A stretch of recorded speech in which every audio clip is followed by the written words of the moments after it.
Missionários da Luz. Terceiro livro da coleção, A Vida no Mundo Espiritual, ditado pelo espírito André Luiz e psicografado pelo médium brasileiro Francisco Cândido Xavier. Capítulo 11. Intercessão. Certa noite, fim da dissertação que Alexandre consagrava aos companheiros terrenos, meu orientador foi procurado por duas senhoras, que foram conduzidas, em condições especialíssimas, àquele curso adiantado de esclarecimentos, porquanto eram criaturas que ainda se encontravam presas aos veículos de carne e que procuravam um instrutor temporariamente desligadas do corpo por influência do sono. A mais velha, evidentemente espírito mais elevado, pelas expressões de luz de que se via rodeado, parecia muito conhecida e estimada de Alexandre, que a recebeu com indisfarçáveis demonstrações de carinho. A outra, porém, envolvida num círculo escuro, trazia o semblante lacrimoso e angustiado. Ó meu amigo, exclamou a entidade mais simpática, dirigindo-se ao benévolo orientador, depois das primeiras saudações, trago-lhe minha prima Esther, que perdeu o esposo em dolorosas circunstâncias. E enquanto a senhora indicada enxugava os olhos, em silêncio, acabrunhadíssima, a outra continuava. Alexandre, conheço a elevação e a urgência de seus serviços, entretanto, ouso pedir sua ajuda para os nossos pesares terrestres. Se houver absurdo em nossa rogativa, desculpe-nos com o seu coração clarividente e bondoso. Somos mulheres humanas. Perdoe-nos, pois, se batemos à sua porta de benfeitor para atender a problemas tristes. Etelvina, minha amiga, falou o instrutor com entonação de ternura. Em toda parte, a dor sincera é digna de amparo. Se há sofrimentos na carne, existem eles também aqui, onde nos encontramos sem os despojos grosseiros e, em todos os lugares, devemos estar prontos à cooperação legítima. Diga, portanto, o que desejam e ponham-se à vontade. Ambas as senhoras demonstraram-se aliviadas e passaram a conversar calmamente. Telvina, satisfeita, apresentou então a companheira que começou a relatar seu doloroso romance. Casara-se fazia 12 anos, com o segundo noivo que o destino lhe reservara, esclarecendo que o primeiro, ao qual amara muito, suicidara-se em circunstâncias misteriosas. A princípio, preocupara-se intensamente com a atitude de Noé, o noivo primeiro, bem amado de seu coração. Todavia, o devotamento de Raul, o esposo que o céu lhe enviara, conseguira desfazer-lhe as mágoas do passado, edificando-lhe a aventura conjugal com amoroso entendimento. Haviam recebido 3 filhinhos da providência divina e viviam em harmonia completa. Al, conquanto melancólico, era dedicado e fiel. Quanta vez a desejara balsamizar-lhe em vão as chagas recônditas. O companheiro, todavia, nunca se lhe revelara plenamente. Apesar disso, a existência corria e venturosa e calma no santuário da mútua compreensão. Não obstante, porém, viverem para o desempenho das sagradas obrigações domésticas, apareceram inimigos ocultos que lhes haviam subtraído a felicidade. Al fora assassinado inexplicavelmente. Amigos anônimos recolheram-lhe o cadáver na via pública, trazendo-lhe à casa terrível surpresa. Tinha ele o coração varado por um tiro de revólver que, embora encontrado junto do corpo exangue, não lhe pertencia. Que mistério envolveria o hediondo crime? Diversos populares e policiais acreditavam tratar-se de suicídio, tanto assim que todas as diligências da justiça criminal se encontravam interrompidas. Entretanto, em sua convicção de mulher, admitia o assassínio. Que motivos conduziriam um homem probo e trabalhador ao suicídio sem causa? Porque se mataria Hal, quando tudo lhes era favorável relativamente ao futuro. Inegavelmente, seus recursos financeiros não eram extensos, mas sabiam equilibrar com decência a despesa doméstica e a receita comum. Não, não. Companheiro, a seu parecer, teria partido da crosta por imposição de tenebroso crime. Mas, em sua generosidade feminina, Esther, em lágrimas, não desejava positivar a culpabilidade de ninguém, não desejava vingar-se e sim acalmar o coração em desalento. Seria possível, por intermédio de Alexandre, sonhar com o companheiro, no sentido de obter-lhe as notícias diretas e fazer-lhe sentir o carinhoso interesse do lar? Em vista dos filhos pequenos e de 2 velhos tios que estavam dependentes de seus préstimos, a angustiada viúva encontrava-se em péssimas condições financeiras. Na viuvez inesperada, todavia, acrescentava em pranto, estava disposta a trabalhar e consagrar-se aos filhinhos, recomeçando a vida, mas, antes disso, desejava algum conforto para o coração, anelava inteirar-se do ocorrido e conhecer a situação do esposo para conformar-se. E, no fim da longa e sentida exposição, rematava, lacrimosa, dirigindo-se ao meu orientador. Por piedade, generoso amigo, nada me podeis dizer? Que terá sido feito de Raul? Quem o teria assassinado? E por quê? A viúva sofredora parecia alucinada de dor e internava-se através das mais descabidas indagações. Alexandre, porém, longe de se desgostar com as perguntas intempestivas, assumir a atitude paternal e, carinhosamente, tomou as mãos da interlocutora, respondendo-lhe: "Tenha calma e coragem, minha amiga. Neste momento, não é fácil esclarecê-la. É imperioso se indicar com cuidado, a fim de solucionar o problema com o critério devido. Volte, pois, ao lar e descanse a mente oprimida. Ansiedades existem que não se curam à força de raciocínios do mundo. É indispensável conhecer o refúgio da oração, confiando-as ao Supremo Pai. Ampare-se a fé sincera, confie na providência e veremos o que é possível fazer no setor da informação e do socorro fraterno. Examinaremos o assunto com atenção."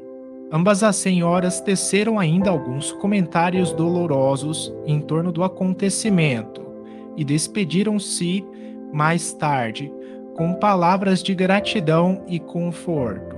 A sós comigo e sentindo, talvez, a minha necessidade de preparação e conhecimento, o orientador explicou: "Nossos amigos encarnados muitas vezes acreditam que somos meros adivinhos e, pelo simples fato de nos conservarmos fora da carne, admitem que já somos senhores de sublimes dons divinatórios, esquecidos de que o esforço próprio, com o trabalho legítimo, é uma lei para todos os planos evolutivos." Mas, sorrindo paternalmente, acrescentou: "Entretanto, é forçoso considerar que nós outros, quando na crosta, em face das mesmas circunstâncias, não procederíamos de outra forma. No dia imediato, porque podia eu dispor de mais tempo, convidou-me Alexandre a acompanhá-lo até a residência de Esther. Tomaria o lar da interessada como ponto de partida para as averiguações que desejava levar a efeito. Ponderei, não seria mais prático invocar diretamente o esposo desencarnado, através de nossos poderes mentais? Al poderia, desse modo, ser ouvido sem dificuldade, observando-se posteriormente o que se poderia fazer em favor da viúva. O instrutor, todavia, sem desprezar minha ideia, considerou: sem dúvida, esse é o método mais fácil e, em muitos casos, devemos mobilizar semelhantes recursos. Entretanto, Andrei, o serviço intercessório, para ser completo, exige alguma coisa de nós mesmos. Concedendo à nossa irmã Esther algo de nosso tempo e de nossas possibilidades, seremos credores de mais justos conhecimentos, respeito à situação geral, enriquecendo, simultaneamente, os nossos valores de cooperação. Quem dá o bem é o primeiro beneficiado. Quem acende uma luz é o que se ilumina em primeiro lugar. Como quem não desejava dilatar a conversação, Alexandre silenciou, pondo-nos ambos a caminho, compreendendo eu, mais uma vez, que, como na Terra, o serviço de colaboração fraternal no plano dos espíritos reclama esforço, tolerância e diligência. A casa da pobre viúva localizava-se em rua modesta e, embora relativamente confortável, parecia habitada por muitas entidades de condição inferior, o que observei sem dificuldade, pelo movimento de entradas e saídas, antes mesmo de nossa penetração no ambiente doméstico. Entramos sem que os desencarnados e infelizes nos identificassem a presença em virtude do baixo padrão vibratório que lhes caracterizava as percepções. O quadro, porém, era doloroso de ver-se. A família, constituída da viúva, 3 filhos e um casal de velhos, permanecia à mesa de refeições no almoço muito simples. Entretanto, um fato, até então inédito para mim, feriu-me a observação. 6 entidades envolvidas em círculos escuros acompanharam-nos ao repasto, como se estivessem tomando alimentos por absorção. "Oh meu Deus!" exclamei, aturdido, dirigindo-me ao instrutor. "Será crível?" "Desencarnados à mesa?" Alexandre replicou, tranquilo. "Meu amigo, os quadros de viciação mental, ignorância e sofrimento nos lares sem equilíbrio religioso são muito grandes. Onde não existe organização espiritual, não há defesas da paz de espírito. Isto é intuitivo para todos os que estimem o reto pensamento." Após ligeira pausa em que fixava, compadecido, a paisagem interior, prosseguiu. "Os que desencarnam em condições de excessivo apego aos que deixaram na crosta, deles encontrando as mesmas algemas, quase sempre se mantêm ligados à casa, às situações domésticas, aos fluidos vitais da família. Alimentam-se com a parentela e dormem nos mesmos aposentos onde se desligaram do corpo físico. Mas chegam a se alimentar, de fato, utilizando os mesmos acepipes de outro tempo?" Indaguei, espantado ao ver a satisfação das entidades congregadas ali, absorvendo gostosamente as emanações dos pratos fumegantes. Alexandre sorriu e acrescentou: "Tanta admiração somente por vê-los tomando alimentos pelas narinas? E nós outros? Desconhece você, porventura, que o próprio homem encarnado recebe mais de 70% da alimentação comum através de princípios atmosféricos, captados pelos condutos respiratórios? Você não ignora também que as substâncias cozidas ao fogo sofrem profunda desintegração. Ora, os nossos irmãos, viciados nas sensações fisiológicas, encontram nos elementos desintegrados o mesmo sabor que experimentavam quando em uso do envoltório carnal. No entanto, ponderei, parece desagradável tomar refeições, obrigando-nos à companhia inevitável de desconhecidos e, mormente desconhecidos da espécie que temos sob os olhos. Mas você não pode esquecer", aduziu o orientador, "que não se trata de gente anônima. Estamos vendo familiares diversos que os próprios encarnados retêm com as suas pesadas vibrações de apego doentio." Alexandre pensou um momento e continuou: "Admitamos, contudo, a sua hipótese. Ainda que a mesa doméstica estivesse rodeada de entidades indignas, estranhas aos laços consanguíneos, esta certeza de que as almas se reúnem obedecendo às tendências que lhes são características e à circunstância de que cada espírito tem as companhias que prefere. E, desejoso de fornecer bases sólidas ao meu aprendizado, considerou: A mesa familiar é sempre um receptáculo de influenciações de natureza invisível. Valendo-se dela, medite o homem no bem e os trabalhadores espirituais, nas vizinhanças do pensador, irão partilhar e o serviço no campo abençoado dos bons pensamentos. Conserve-se a família em plano superior, rendendo culto às experiências elevadas da vida, e os orientadores da iluminação espiritual aproximar-se-ão, lançando no terreno da palestra construtiva as sementes das ideias novas, que então se movimentam com a beleza sublime da espontaneidade.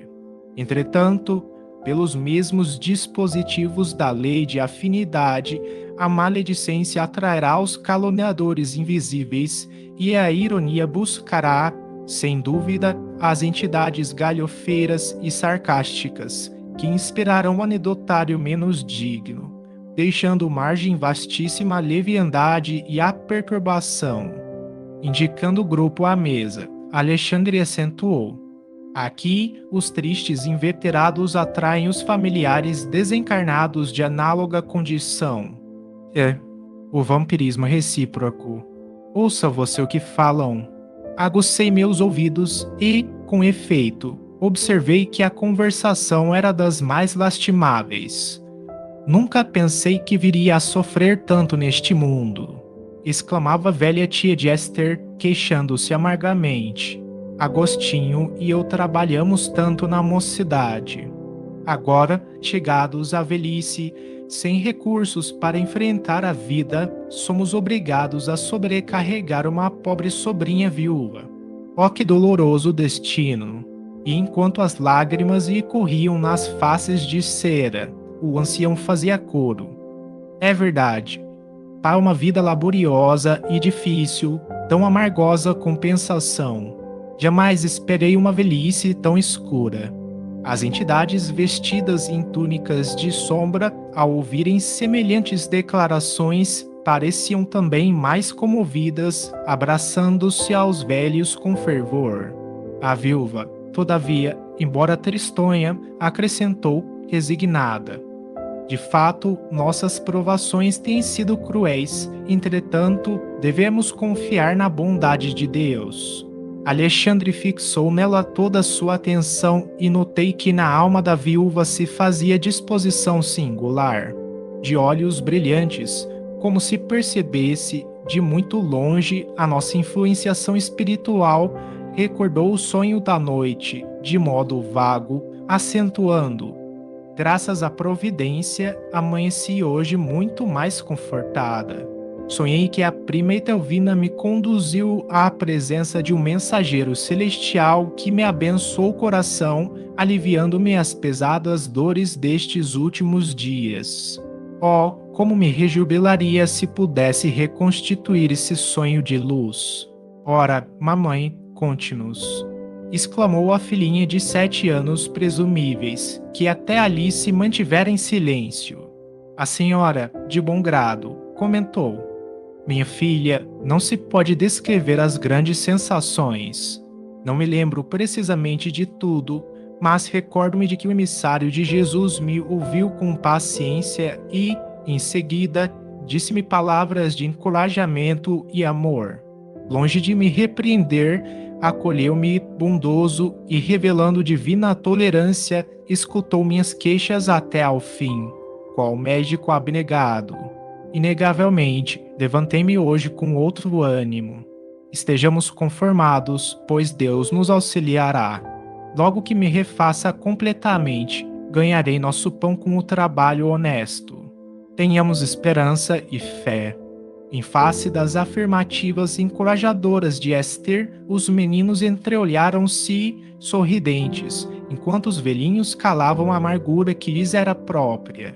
Desejei fazer-me visível aos companheiros desencarnados, sem luz, que se movimentavam no recinto, de maneira a palestrar com eles, sondando-lhes as experiências, mas Alexandre dissuadiu-me. Seria perder tempo, disse, e se você deseja beneficiá-los, venha até aqui noutra oportunidade, porque as cristalizações mentais de muitos anos não se desfazem com esclarecimentos verbais de um dia. No momento, nosso objetivo é diverso. Precisamos obter informações sobre Hal. Além disso, se nos valêssemos da hora a fim de ouvir nossos irmãos desencarnados presentes, verificaríamos de pronto que eles poderiam apenas relacionar dolorosas lamentações sem proveito construtivo, e revelando reduzido interesse pela conversação dos encarnados, em vista do objetivo essencial do momento. Considerou: procuremos algum de nossos irmãos visitadores. Temos necessidade de informes iniciais para dar uma feição imediata ao nosso trabalho intercessório. Porque Alexandre demandasse outros aposentos, deixei igualmente a modesta sala de refeições, embora desejasse continuar observando. O instrutor, porém, não tinha muito tempo para gastar. Depois de rápidos minutos, fomos defrontados por uma entidade de aspecto humilde, mas muito digno, a quem Alexandre se dirigiu afavelmente. Meu amigo é visitador em função ativa? Sim, para servi-lo, respondeu atencioso o interpelado. O orientador expôs-lhe com franqueza e em poucas palavras o que desejávamos. Então, o irmão visitador explicou-se razoavelmente. Conhecera Hal de perto, auxiliara-o muitas vezes, prestando-lhe continuada assistência espiritual. Todavia, não pudera, nem ele nem outros amigos, evitar-lhe o suicídio friamente deliberado. Suicídio? Interrogou Alexandre, procurando informar-se de maneira completa. A viúva acredita em assassínio. Entretanto, ponderou o novo amigo, ele soubera dissimular com cuidado. Meditara por muito tempo o ato infeliz e, no último dia, fizera a aquisição de um revólver para o fim desejado. Alvejando a região do coração, atirou a arma a pequena distância, depois de utilizá-la cautelosamente para evitar as impressões digitais e, desse modo, conseguira burlar a confiança dos familiares, fazendo supor tivesse havido o doloroso crime. Chegou a vê-lo nos derradeiros minutos da tragédia? Indagou Alexandre paternal. Sim, esclareceu o interlocutor. Alguns amigos e eu tentamos socorrê-lo, mas, em vista das condições da morte voluntária, friamente deliberada, não nos foi possível retirá-lo da poça de sangue em que se mergulhou, retido por vibrações pesadíssimas e angustiosas. Permanecíamos em serviço com o fim de ampará-lo, quando se aproximou um bando de algumas dezenas, que abusou do infeliz e deslocou-o facilmente em virtude da harmonia de forças perversas. Como pode compreender, não nos foi possível arrebatá-lo das mãos dos salteadores da sombra que o carregaram por aí. O instrutor parecia satisfeito com as elucidações e, quando vi que se dispunha a terminar a palestra, ousei perguntar: Mas, e a causa do suicídio? Não será interessante ouvir o visitador? Não, explicou Alexandre tranquilamente. Indagaremos do próprio interessado. Despedimo-nos. Determinada indagação, todavia, atormentava meu cérebro. Não a contive por muitos instantes, dirigindo-me ao generoso orientador. Bando. Mas o que significa? Interroguei. Alexandre, que me parecia agora mais preocupado, esclareceu. O bando a que se refere o informante é a multidão de entidades delinquentes, dedicadas à prática do mal. Embora tenham influenciação limitada em virtude das defesas numerosas que rodeiam os núcleos de nossos irmãos encarnados e as nossas próprias esferas de ação, levam a efeito muitas perturbações, concentrando os impulsos de suas forças coletivas. Porque fosse muito grande a minha estranheza, o instrutor aduziu. Não se surpreenda, meu amigo. A morte física não é banho milagroso que converta maus em bons e ignorantes em sábios de um instante para outro. Há desencarnados que se apegam aos ambientes domésticos, à maneira da era às paredes. Outros, contudo, em vultoso número, revoltam-se nos círculos da ignorância que lhes é própria e constituem as chamadas legiões das trevas, que afrontaram o próprio Jesus por intermédio de obsidiados diversos. Organizam-se diabolicamente, formam cooperativas criminosas e ai daqueles que se transformam em seus companheiros. Os que caem na senda evolutiva pelo descaso das oportunidades divinas são escravos sofredores desses transitórios, mas terríveis poderes das sombras em cativeiro que pode caracterizar-se por longa duração. Mas o visitador regional, como guarda destes sítios, inquiri, espantado, não poderia defender o suicida infeliz? Se ele fosse vítima de assassínio, sim, respondeu o instrutor, porque na condição real de vítima, o homem segrega determinadas correntes de força magnética suscetíveis de pô-lo em contato com os missionários do auxílio, mas no suicídio previamente deliberado, sem a intromissão de inimigos ocultos, como este sob nossa observação, o desequilíbrio da alma é inexprimível e acarreta absoluta incapacidade de sintonia mental com os elementos superiores. Mas, indaguei, assombrado, as sentinelas espirituais não poderiam socorrer independentemente. Esboçou Alexandre um gesto de tolerância fraterna e acentuou: sendo a liberdade interior apanágio de todos os filhos da criação, não seria possível organizar precipitados serviços de socorro para todos os que caem nos precipícios dos sofrimentos, por ação propositada, com plena consciência de suas atitudes. Em tais casos, a dor funciona como medida de auxílio nas corrigendas indispensáveis. Mas, e os maus que parecem felizes na própria maldade? Perguntará você, naturalmente. Esses são aqueles sofredores perversos e endurecidos de todos os tempos que, apesar de reconhecerem a decadência espiritual de si mesmos, criam perigosa crosta de insensibilidade em torno do coração. Desesperados e desiludidos, abrigando venenosa revolta, atiram-se à onda torva do crime até que um novo raio de luz lhes desabroche no céu da consciência.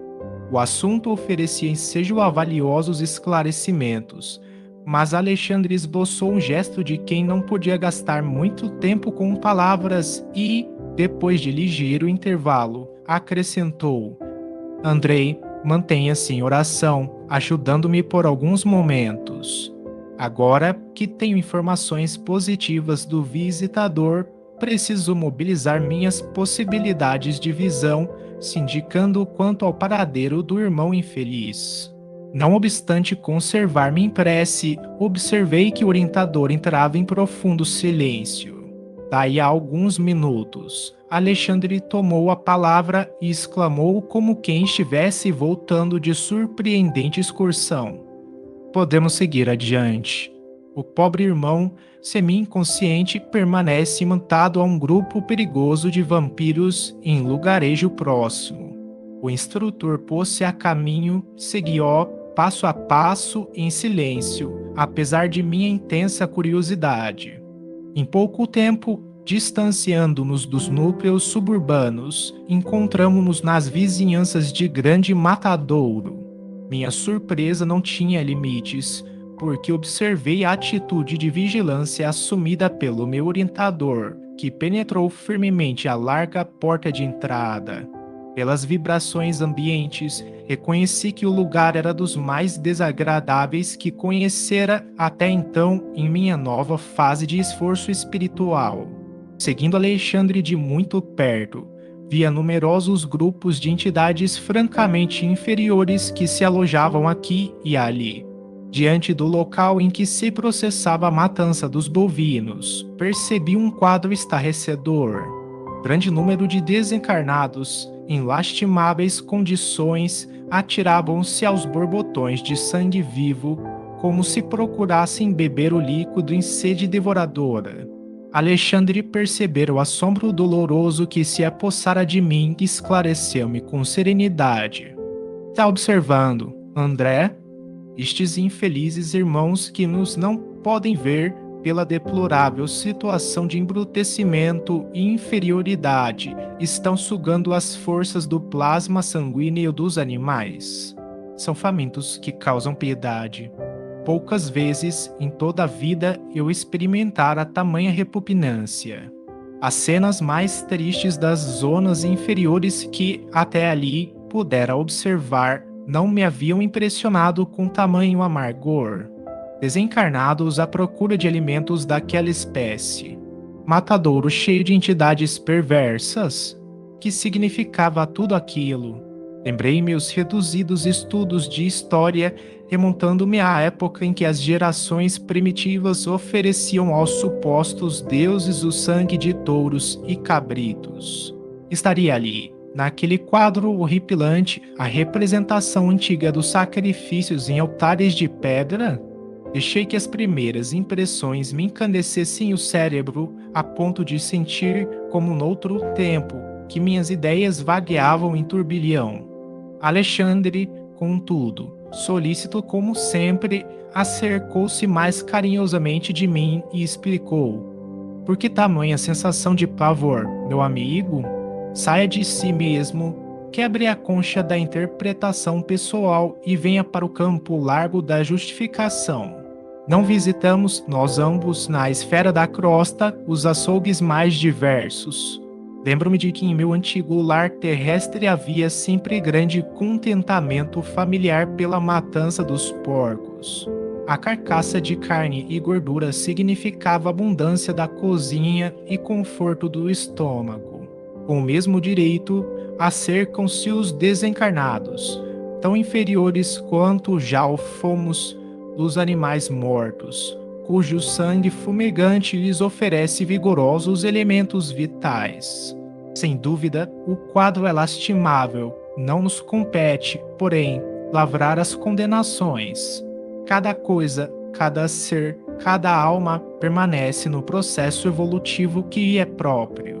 E se já passamos pelas estações inferiores, compreendendo como é difícil a melhoria no plano de elevação, devemos guardar a disposição legítima de auxiliar sempre, mobilizando as melhores possibilidades ao nosso alcance a serviço do próximo. A advertência fora utilíssima. As palavras do instrutor caíram-me na alma preceito, retificando-me a atitude mental. Encarei sereno o quadro sob meus olhos e, notando que me reequilibrara, Alexandre mostrou-me uma entidade de aspecto lamentável, semelhante a um autômato, a vaguear em torno dos demais. Depois de fixar-lhe os olhos quase sem expressão, reparei que a sua vestimenta permanecia ensanguentada. É o suicida que procuramos, exclamou o instrutor claramente. Que? Perguntei, espantado, por que precisariam dele os vampiros? Semelhantes infelizes, elucidou Alexandre, abusam de recém-desencarnados sem qualquer defesa, como este pobre Hal, nos primeiros dias que se sucedem à morte física, subtraindo-lhes as forças vitais, depois de lhes explorarem o corpo grosseiro. Estava atônito, lembrando as antigas informações religiosas sobre as tentações diabólicas, mas o orientador, firme na missão sagrada de auxílio, obtemperou: Andrei, não se impressione em sentido negativo.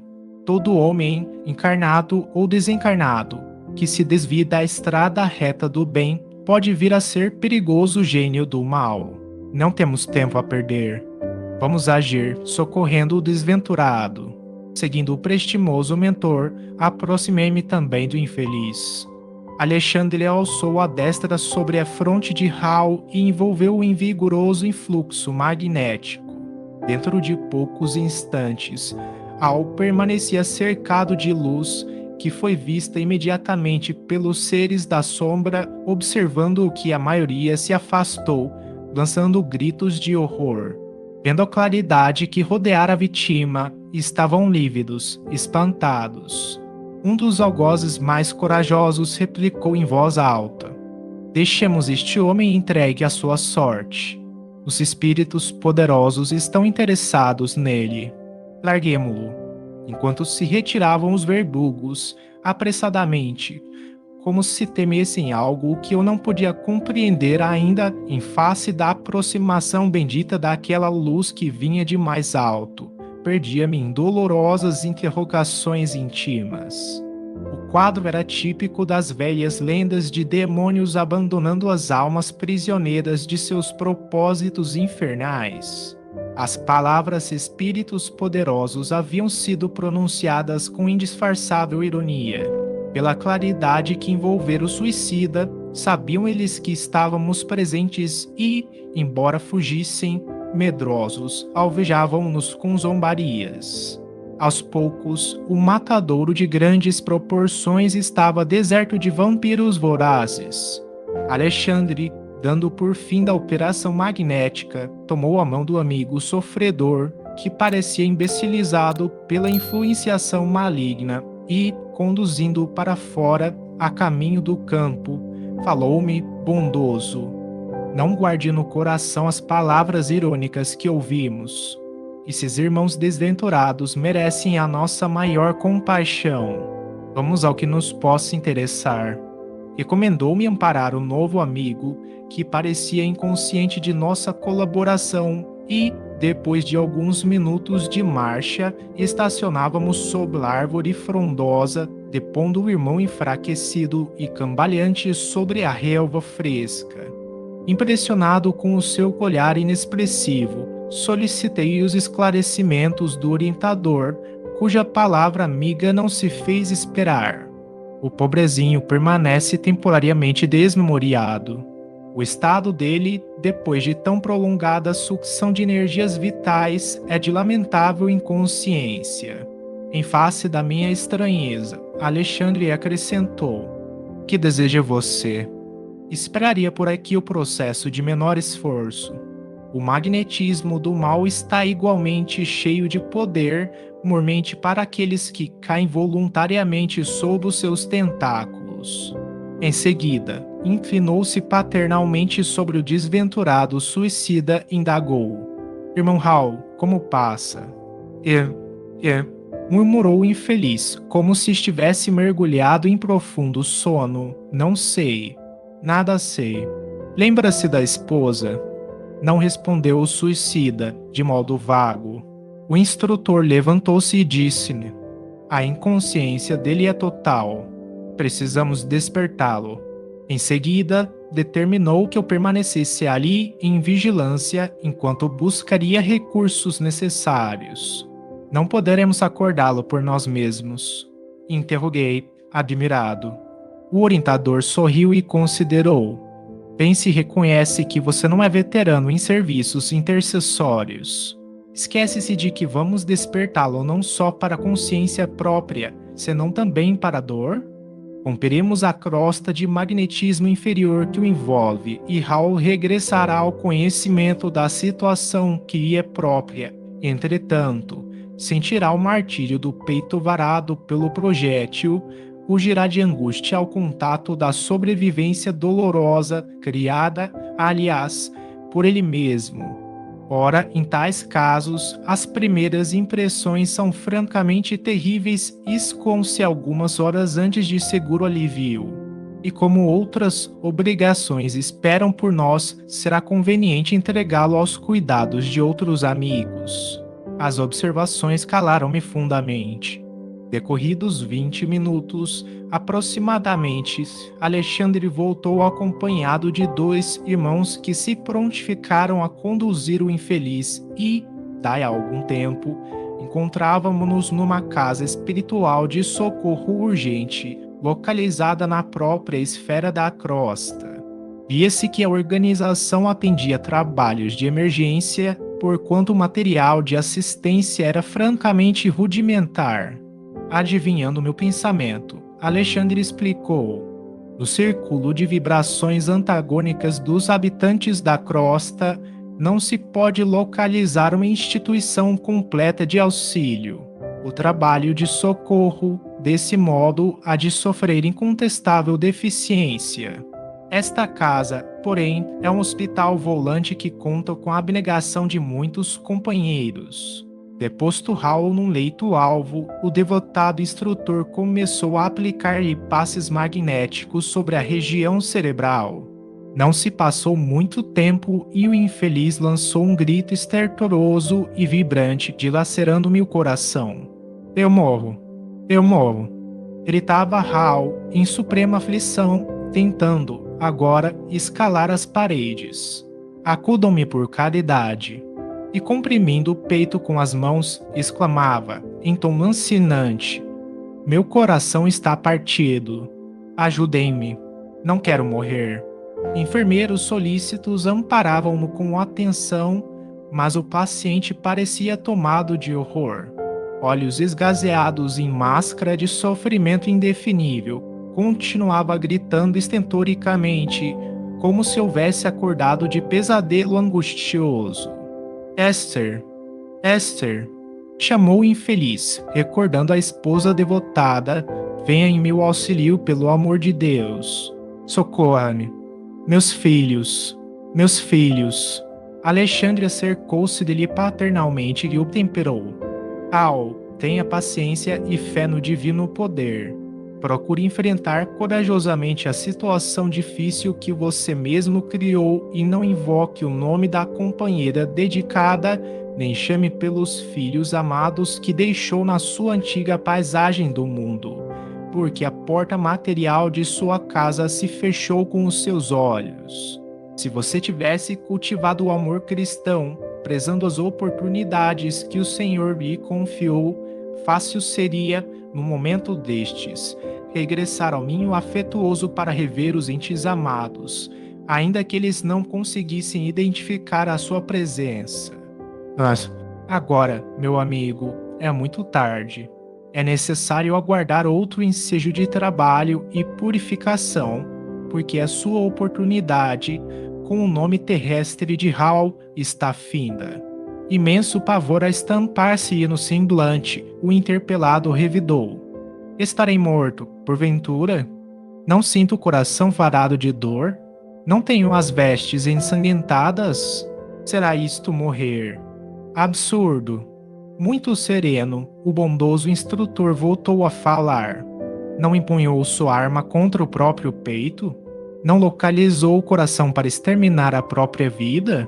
Oh, meu amigo, podem os homens enganar uns aos outros, mas nenhum de nós poderá iludir a justiça divina. Revelando extrema vergonha, ao sentir-se a descoberto, o suicida prorrompeu em soluços, murmurando: Ah, desventurado que sou, 1000 vezes infeliz. Alexandre, contudo, não tornou a falar-lhe naquela circunstância. Depois de recomendá-lo carinhosamente aos cuidados dos irmãos responsáveis pelos serviços de assistência, dirigiu-se a mim, explicando: Vamos, André. Nosso novo amigo está em crise cuja culminância não cederá antes de 70 horas, aproximadamente. Voltaremos mais tarde a vê-lo. De regresso aos meus trabalhos, esperei, ansioso, o instante de reatar as observações educativas. Impressionava-me a complexidade do serviço intercessório. As simples orações de uma esposa saudosa e dedicada haviam provocado atividades numerosas para o meu orientador e valiosos esclarecimentos para mim. Como agiria Alexandre na fase final? Que revelação teria Hal para os nossos ouvidos de companheiros interessados no seu bem-estar? Conseguiria a esposa consolar-se nos círculos da viuvez? Abrigando interrogações numerosas, aguardei o momento azado. Decorridos 4 dias, o instrutor convidou-me a tornar ao assunto, o que me fez exultar de contentamento pela possibilidade de prosseguir aprendendo para minha própria evolução. Encontramos Hal cheio de dores. Todavia, mais calmo para sustentar a conversação esclarecedora. Queixava-se da ferida aberta, do coração descontrolado, dos sofrimentos agudos do grande abatimento.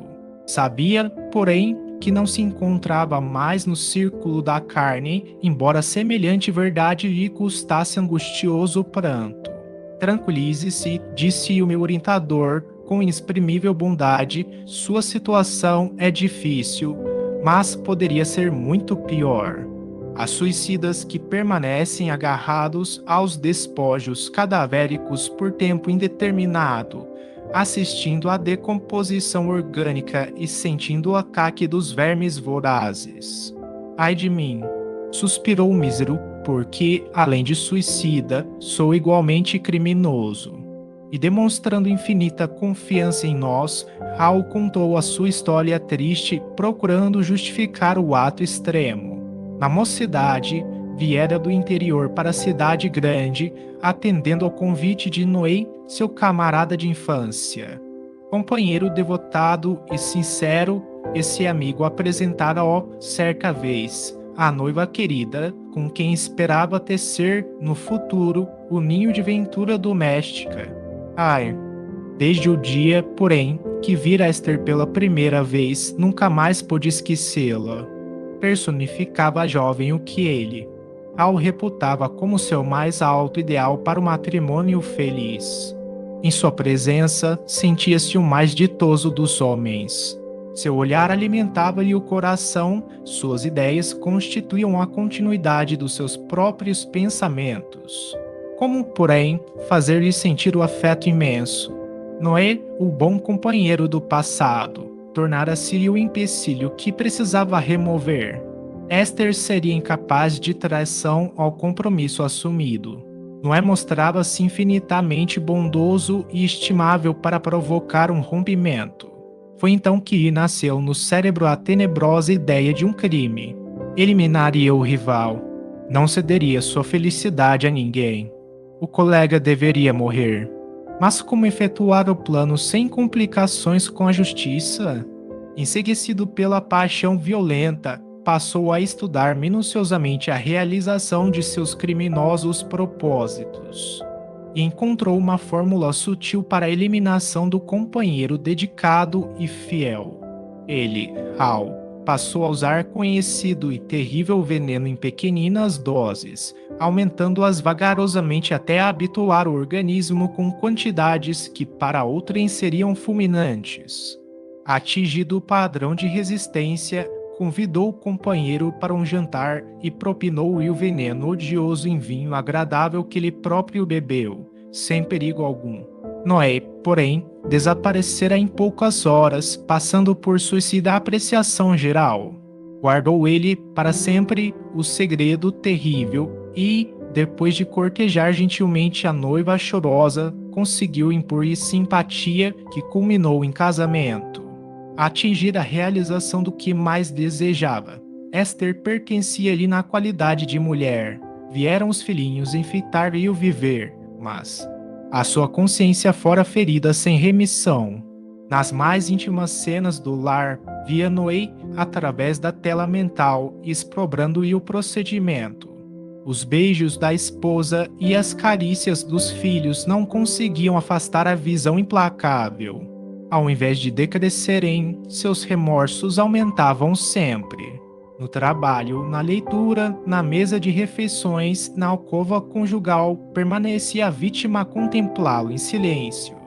A certa altura do destino, quis entregar-se à justiça do mundo, confessando o crime hediondo. Entretanto, não se sentia com o direito de perturbar o coração da companheira, nem deveria encher de lodo o futuro dos filhinhos. A sociedade respeitava-o, acatando-lhe o ambiente doméstico. Companheiros distintos de trabalho prezavam-lhe a companhia. Como esclarecer a verdade em semelhantes contingências?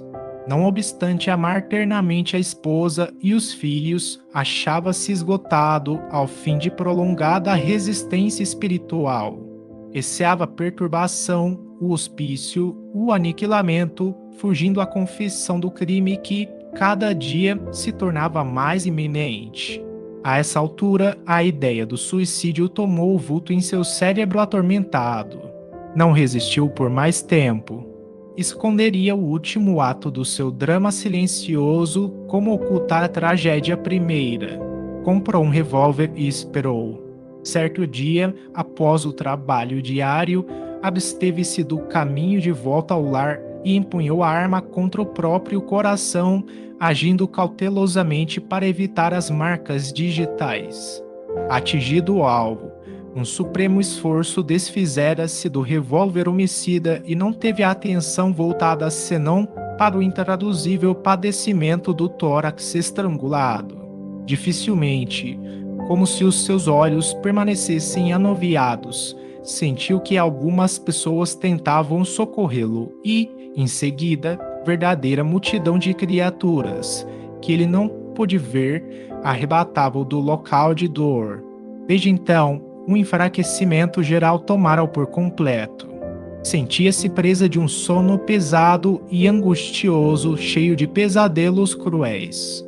E por fim, somente recuperar a consciência de si mesmo ali naquele quarto modesto, depois de Alexandre restaurar-lhe as energias em prostração, terminando a confissão longa e amargurosa. Al tinha o peito opresso e lágrimas pesadas a lhe lavarem o rosto. Comovidíssimo, não sabia, por minha vez, o que externar. Aquele drama oculto daria para impressionar corações de pedra. Alexandre, contudo, demonstrando a grandeza de suas elevadas experiências, mantinha respeitável serenidade e falou: nos maiores abismos, Hal, há sempre lugar para a esperança. Não se deixe dominar pela ideia de impossibilidade. Pense na renovação de sua oportunidade. Medite na grandeza de Deus. Transforme o remorso em propósito de regeneração. E após ligeira pausa, enquanto o infeliz se debulhava em pranto, o mentor prosseguiu: em verdade, seus males de agora não podem desaparecer milagrosamente. Todos faremos a colheita compatível com a semeadura, mas também nós, que hoje aprendemos alguma coisa, já passamos, vezes inúmeras, pela lição de recomeçar. Tenha calma e coragem. Em seguida, Alexandre passou a notificá-lo relativamente à causa de nosso interesse, explicando-lhe que o trabalho de auxílio fraterno fora iniciado através de orações da esposa carinhosa e desolada. Deu-lhe notícias dela, dos filhinhos e dos velhos tios. Falou-lhe das saudades de Esther e de sua ansiedade para vê-lo, ainda que fosse em ligeiro minuto, em ocasião de sono do veículo físico. Em ouvindo as derradeiras informações, o suicida pareceu reanimar-se vivamente e observou: ai, não sou digno. Minha miséria acentuar-lhe as dores. O orientador, porém, afagando-lhe paternalmente a fronte, prometeu intervir e solucionar o problema. Retiramo-nos de novo e, percebendo minha profunda admiração, Alexandre ponderou: no pequeno drama em observação, meu amigo, você pode calcular a extensão e complexidade de nossas tarefas nos serviços intercessórios. Os nossos companheiros encarnados pedem-nos, por vezes, determinados trabalhos, muito distantes do conhecimento das verdadeiras situações. Para a sociedade humana, Hal é uma vítima de sicários ocultos, quando é apenas vítima de si mesmo. Para a companheira é o marido ideal, quando foi criminoso e suicida. Compreendi as dificuldades morais em que nos achávamos para atender a petição que nos conduzira ao semelhante serviço. As palavras do instrutor não evidenciavam outra coisa. Entendendo assim, ousei perguntar: acredita esteja a irmã Esther preparada para o realismo de nossas conclusões? Alexandre abanou a cabeça, negativamente, e redarguiu: somente são dignos da verdade plena os que se encontrem plenamente libertados das paixões. Esther é profundamente bondosa, mas ainda não alcançou o próprio domínio. Não possui as emoções, antes é possuída por elas. Em vista disso, de modo algum lhe poderíamos dar o conhecimento completo do assunto. Está preparada para a consolação, não para a verdade. As afirmativas do instrutor chocaram-me de certo modo. De que maneira omitir os pormenores da tragédia?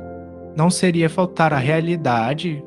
Por que processo confortar a esposa saudosa, ocultando-lhe o sentido verdadeiro dos acontecimentos?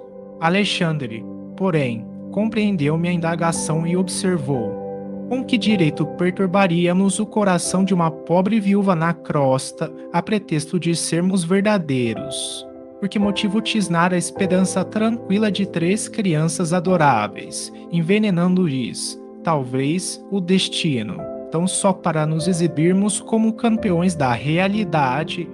Haverá mais alegria em mostrar a sombra do crime que em descobrir a fonte do conforto?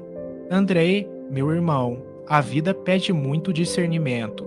Cada palavra tem sua ocasião, como cada revelação seu tempo. Não podemos compreender um serviço de socorro com o esmagamento do suplicante. A oração de Esther não lhe poderia ser portadora de desalento. Por isso mesmo, nem todos recebem, quando querem, a delegação de mais alto para os serviços de assistência. Registrei a observação. Nesse dia, Alexandre dirigiu-se em minha companhia às autoridades do auxílio, pedindo a colaboração de uma das irmãs que funcionavam nas turmas de socorro para concurso mais eficiente ao coração de Esther.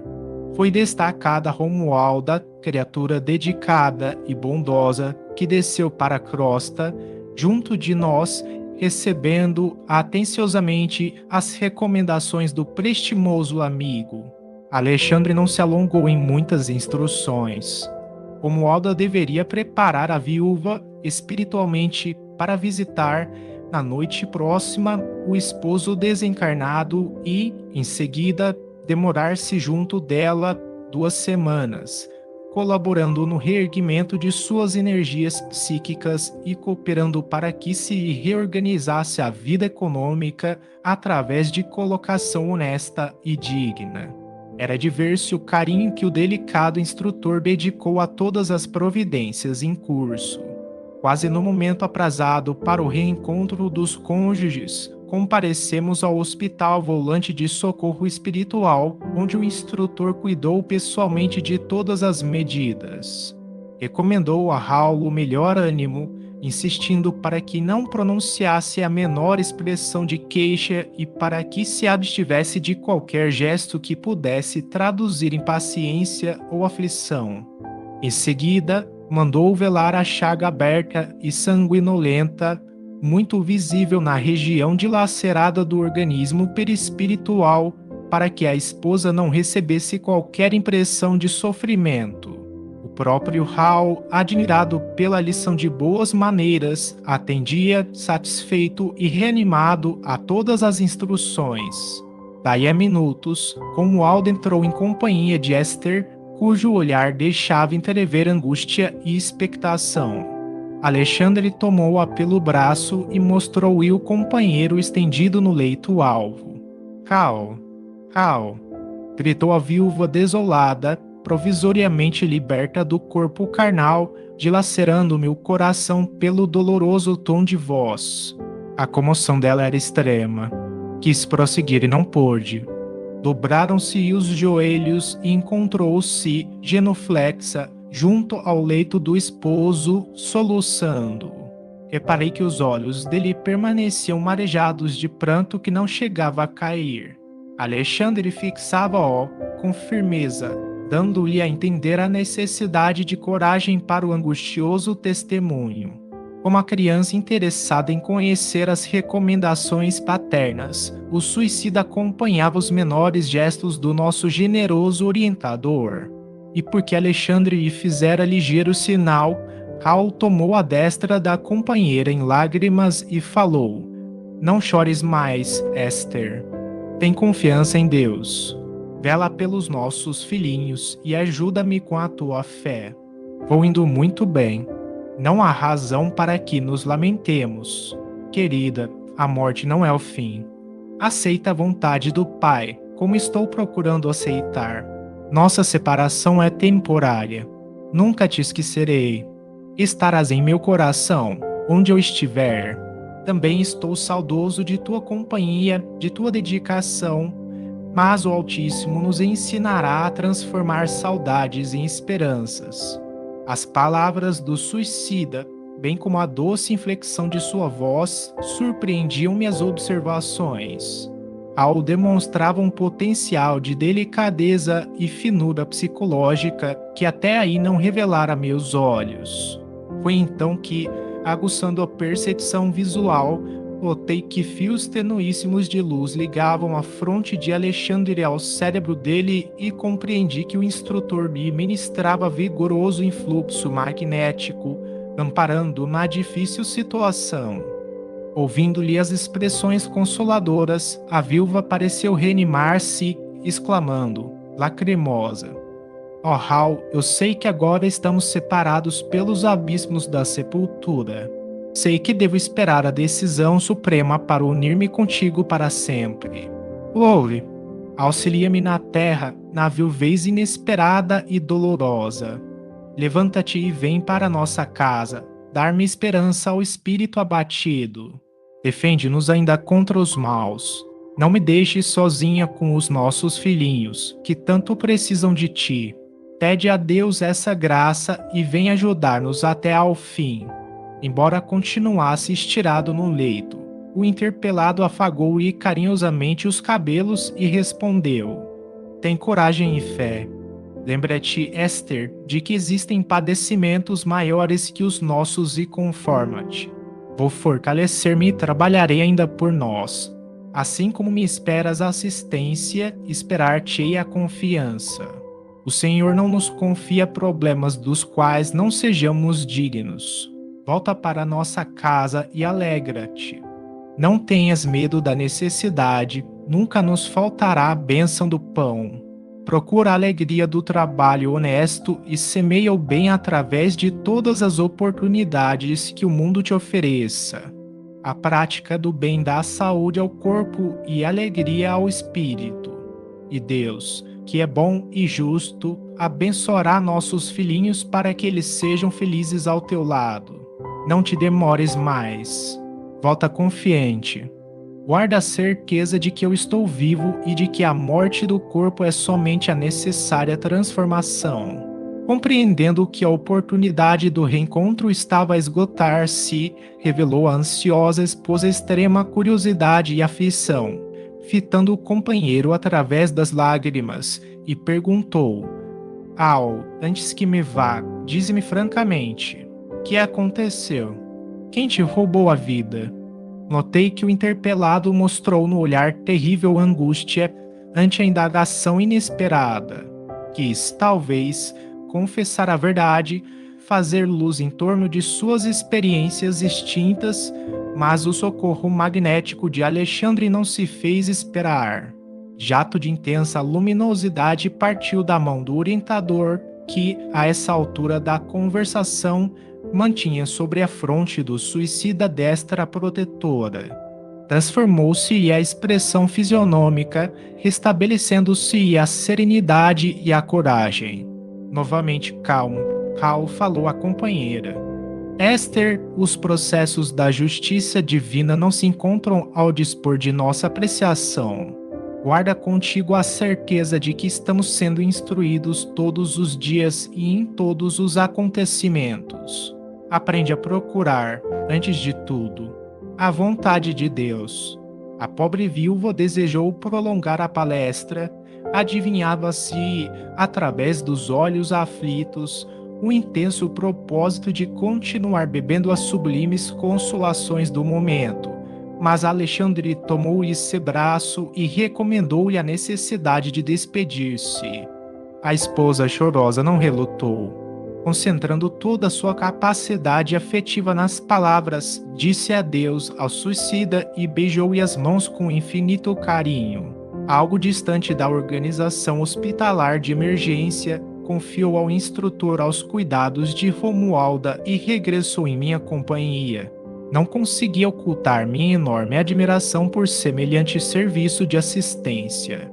Alexandre percebeu meu estado d'alma e falou comovidamente: Segundo observa, o trabalho de socorro pede muito esforço e devotamento fraterno. Não podemos esquecer que Hal e Esther são dois enfermos espirituais e, nessa condição, requer muita compreensão de nossa parte. Felizmente, a viúva regressa cheia de novo ânimo e o nosso amigo, sentindo a extensão dos cuidados de que está sendo objeto e notando por si mesmo quanto pode auxiliar a companheira encarnada, dar-se à pressa em criar novas expressões de estímulo e energia no próprio coração. Impressionado, contudo, em vista do dilaceramento havido em seu organismo espiritual, indaguei: e a região ferida? Aula experimentará semelhantes padecimentos até quando? Talvez por muitos anos, respondeu o instrutor em tom grave. Isso, porém, não o impedirá de trabalhar intensamente no campo da consciência, esforçando-se pela reaproximação da bendita oportunidade regeneradora. Outros problemas afloravam-me a ideia.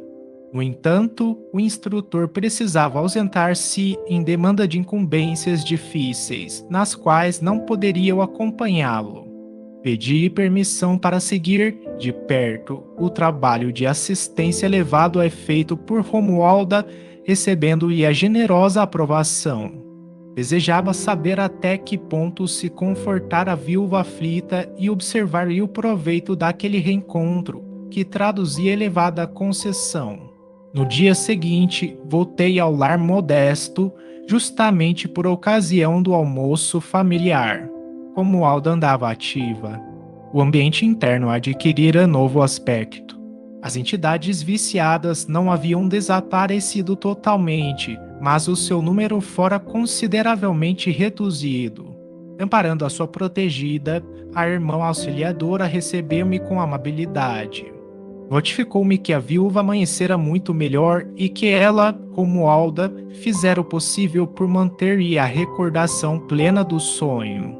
Como era natural, a pobrezinha não poderia lembrar-se de todas as minúcias, entretanto, fixar as impressões culminantes, suscetíveis de acordar-lhe a divina esperança e restaurar-lhe o bom ânimo.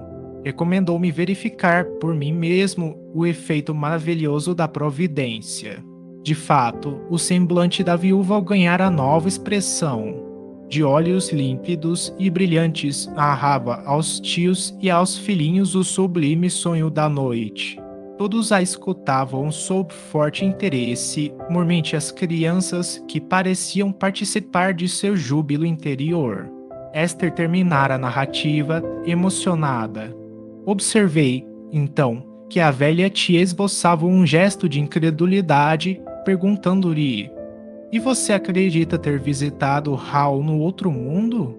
Como não? Redarguiu a viúva, sem pestanejar. Tenho ainda a impressão de suas mãos sobre as minhas e sei que Deus me concedeu semelhante graça para que eu readquira minhas forças para o trabalho. Despertei hoje profundamente reanimada e feliz. Enfrentarei o caminho com novas esperanças. Esforçar-me e vencerei.